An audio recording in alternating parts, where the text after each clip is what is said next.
Hey guys, welcome to another video.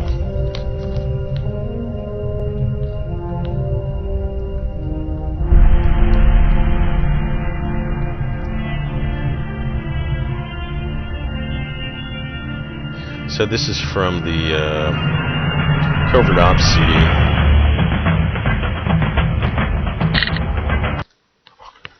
It comes with the Covert Ops package. I actually got like the it's a huge strategy guide as well as the original Rainbow Six games, including Rogue Spear, Covert Ops, and the original, I want to say.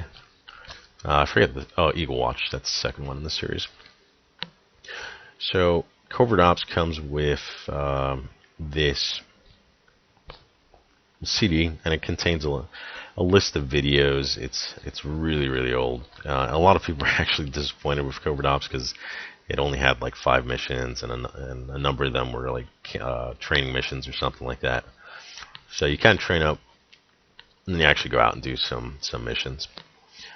What Covert Ops is kind of like the prequel to Rainbow Six. It's kind of getting recruited for the team, training up, and then actually going out on an operation.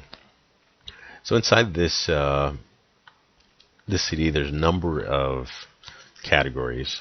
You can see here there's counterterrorism, Covert Ops, section on the FBI, field operations, firing range, talks about different types of weapons. And then there's some by Red Storm. I want to share these with you because they're very unique. I think there's some online, but let's go through these and just let them kind of discuss some of these topics. The first one is balancing reality and gameplay. Balancing gameplay and realism is very tricky because, well, number one, there's not just balancing those two, there's also game performance. So a lot of times you have to take a shortcut simply because the processor can't do the types of calculations that you really need to do it in real life. But the other thing is that a lot of things that are part of a simulation like this aren't actually any fun in a game. For example, we've exaggerated the attributes of some of the weapons a little bit simply because, well, an M16 and a M4 carbine have very similar real-world characteristics. There's just not that much difference. So you have to differentiate them in the game in ways that they're not differentiated in real life, just to make it more fun, make it more interesting. The other thing is that a lot of times, we simulate combat. If you talk to people that have been in combat, they'll tell you that it's hours and hours of boredom punctuated by a few seconds of sheer terror. So in a game, people don't want hours and hours of boredom, so you have to compress lots of other things into it.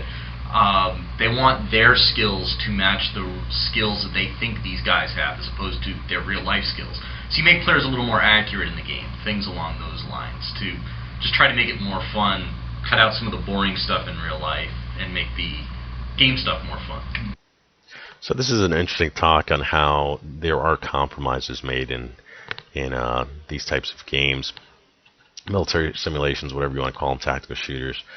The reality is that you can't replicate real life on screen, and you are interfacing with mouse, keyboard, joystick, etc. So even at the very high end, like on the Arma 3 series currently, it's still going to have compromises, right? They're going to have to make decisions based on performance of current systems, based on graphical technologies, etc. Now that doesn't negate some of the fundamentals we talked about, good artificial intelligence storyline, somewhat decent graphics, right? Smoothness of controls, intuitive controls, those are all important. But it can show you from a developer standpoint where they're coming from. So even in the kind of beloved Rainbow Six original series, you can see the developers had some compromises. So let's look at the video 2 here, frustrating compromises in design.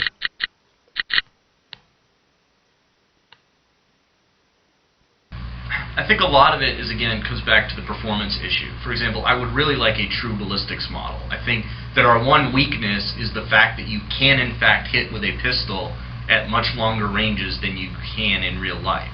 So the game allows you to essentially snipe with a pistol if you're really good.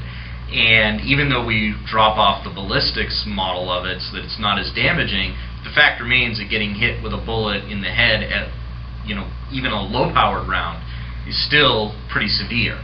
So what we'd rather do is have you miss at that range. Unfortunately, with the current computing power we have, we couldn't do a nice arcing ballistics model that meant that the pistols were simply less accurate at that range. What we want, really ideally, like to have them drop off and hit the ground in front of the guy or whatever, make it much, much harder to hit. So that still gnaws at me, but it was a compromise we had to make because of performance considerations, not because we didn't want to do it. Yeah, so ballistics is very common now. Computing power has obviously caught up to that. Now, whether developers include that or not in their design is not really a there's not really an argument as far as CPU power, because we have it. Arma 3, the Arma series, has ballistics trajectories. Operation Flashpoint Dragon Rising has a limited ballistic trajectory. But then you get a really old title like Nova Logic's Delta Force, which featured a pretty convincing ballistics platform, and in order to get that, I imagine that they severely compromised on graphics, which was secondary to gameplay, and they included the ballistics models and a number, the huge open world design. So it's some of the balance that developers still have to make. Again, not an excuse for shoddy AI. Like Arma tends to have. It's passable, it's okay, but it's certainly not, Brothers in Arms, Fidelity, or something like that. So let's look at design issues with Rainbow Six, according to the devs.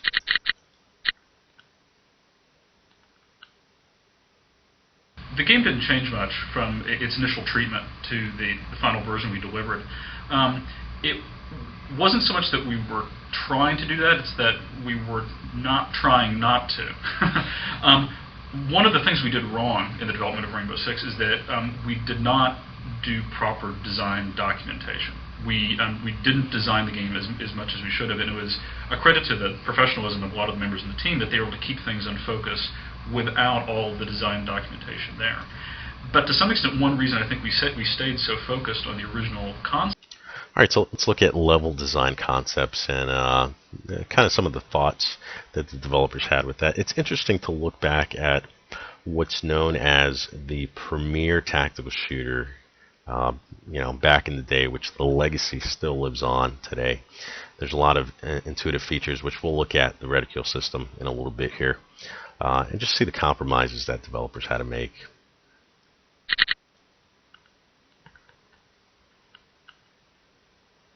It's really tricky to balance the level for single player and for multiplayer. So a lot of times ahead of time when we start the level, we'll decide, is this going to be primarily single player, or do we want to kind of lean this one towards multiplayer action? Because for single player, we need to have plenty of single play in there, but we want to have some of the levels that will make really good multiplayer spaces. So we take the space and we say this one would lean really good towards a multiplayer space of some kind. So let's kind of design it that way.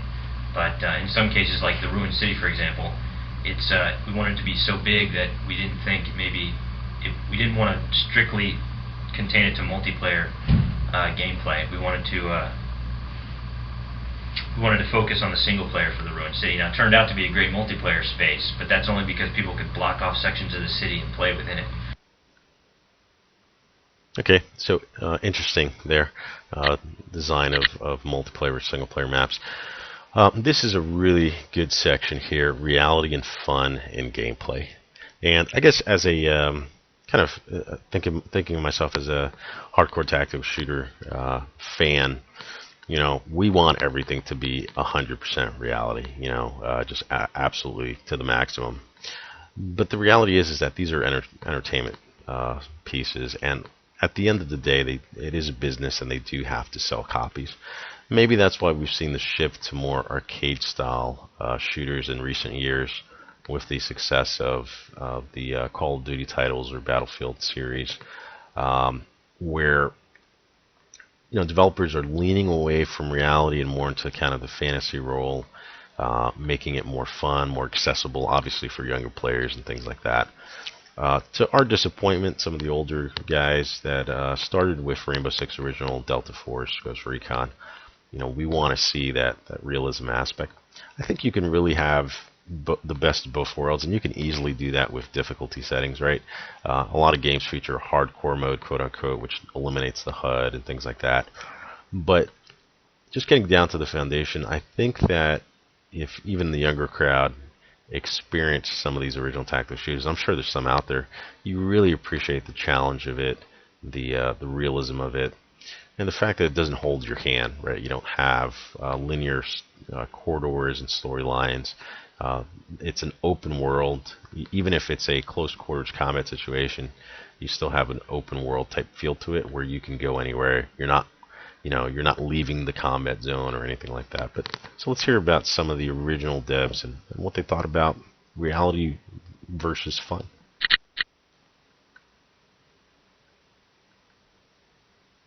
We decided very early on in the process that we weren't going to make a simulation, that we were going to make something that felt as realistic as possible, but if there was ever a question of whether we would err on the side of fun or err on the side of realism, we would always err on the side of fun. We tried to be really clear to ourselves when we were deviating from reality, so we tried to know what the reality was we were deviating from. So we wanted to be possible. We wanted the capabilities of the different weapons to be as realistic as possible. But at the same time, there are all sorts of concessions we knowingly made to make it more fun.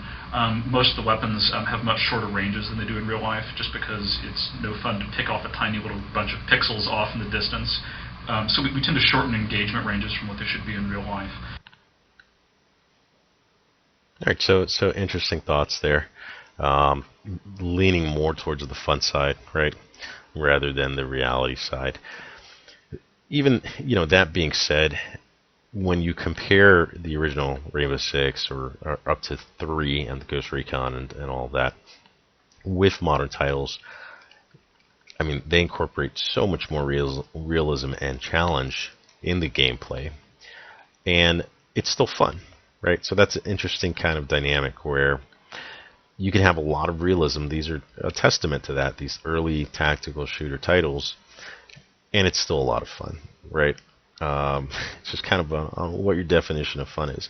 Is it being a bullet sponge and having regenerating health and, getting shot a million times and you could still go out and slaughter, 300 people in a single player campaign?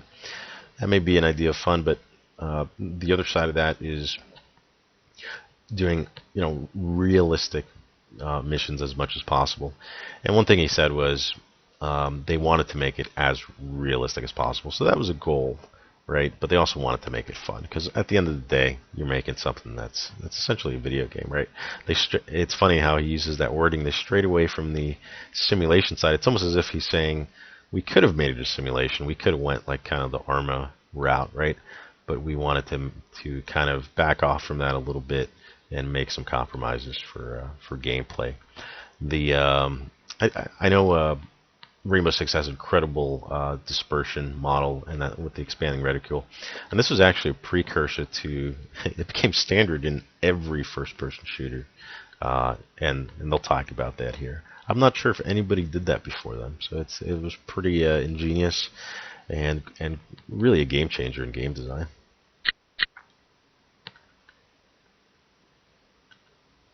We came up with a reticle system that basically expands and shrinks to kind of show the cone of fire you'd have if you shot with it at that time.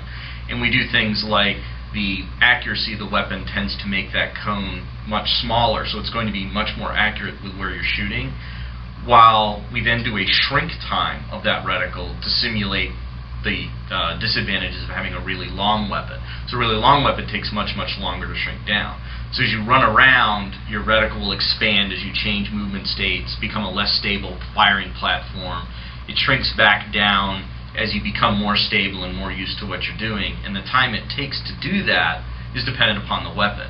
So for example, a submachine gun is very, very quick as you maneuver it around to come back to its standard accuracy, while a rifle takes a lot longer. But the rifle will come down to a much smaller reticle in the end, so the rifle becomes much more accurate at long-range shots on our larger maps.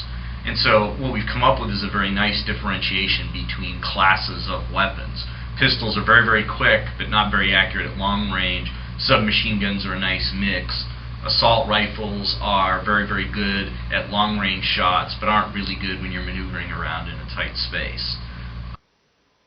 All right, so something that just seems second nature and kind of obvious in modern titles was actually revolutionary when this came out. So don't take it for granted because you see it everywhere that the reticle system was always there, because it absolutely was. And I know Delta Force for one didn't have it. Ghost Recon, the successor of this series, did include that same functionality, but really revolutionary for the time. All right, last one here. Reality versus entertainment. In the book, Tom also sort of deviates from reality in terms of team size and in terms of situations. I think that one of the things, we also want to stay true to the spirit of Clancy, and part of what Tom does is he gives you a filtered version of the real world. He gives you sort of the real world pumped up and made a little more interesting and a little more vivid. And I think that he's doing sort of the same thing that we were doing with the game. That, yeah, if he did a book where he had, 100-person hostage rescue team, that would technically be more accurate, but it would make it hard to get into inside the individual heads of the team members, and it would be hard to pump the drama of the situation. So that you might have something that was, a drier rendition of the actual events, but that didn't capture the drama of actually being there. And so part of our motivation is that, Clancy books are fun. Clancy books are not like reading manuals on how terrorism, or counterterrorism, or military operations are carried out. They're entertainment, and we wanted to be something that would have the same level of factual background, but presented in an entertaining fashion to be true to the franchise. And I think they actually succeeded on their mission and their goals in Rainbow Six Original, and going up to 3, obviously. It is an extremely realistic title, one of the most realistic out there, even to this day, and yet it's still a lot of fun, right? So you can hear the devs making some extreme compromises in what they wanted, ballistics, and you can pistol snipe somebody across the map or something like that. But they made those compromises not because they didn't want realism, but just because they wanted to the limitations of the engine with the ballistics, obviously the CPU power, but they wanted to make it a little bit more accessible and things like that. So is it understandable that they did that? Absolutely. Does it really take away that much from the gameplay and the realism of it? Not really. I don't think so. So looking at their reasoning, I can sympathize more, obviously, with the developers of these games and the compromises that they have to make. But it just kind of reinvigorates me to think, hey, you can still make an ultra-realistic title and still make it a lot of fun, right? And that's what these original titles prove. So when you look at a modern Rainbow Six series like Siege, right, you kind of wonder where we kind of drifted away from that, right, and made made total compromise in the opposite direction of completely escaping, from realism and going into this kind of like almost fantastical world where you can see your teammates through walls and HUD elements everywhere, right? And then you have the Ghost Recon Advanced Warfare series, which I know it was simulating advanced technologies, but it would put red reticules or icons on enemies and things like that. So we've really strayed away from that and gone completely to the other extreme. So anyway, I'd like to see us get back to some of these original concepts. Also, now having an understanding of where the devs are coming from, and hopefully in future tactical shooters we can see some of this realism come back into these awesome thinking man's games, or mil-sims or tactical shooters, whatever you want to call them. All right, guys, thanks for joining me on this video. I hope you guys enjoyed some of that old footage. It's still exciting to me when I kind of watch it. And I still really love these original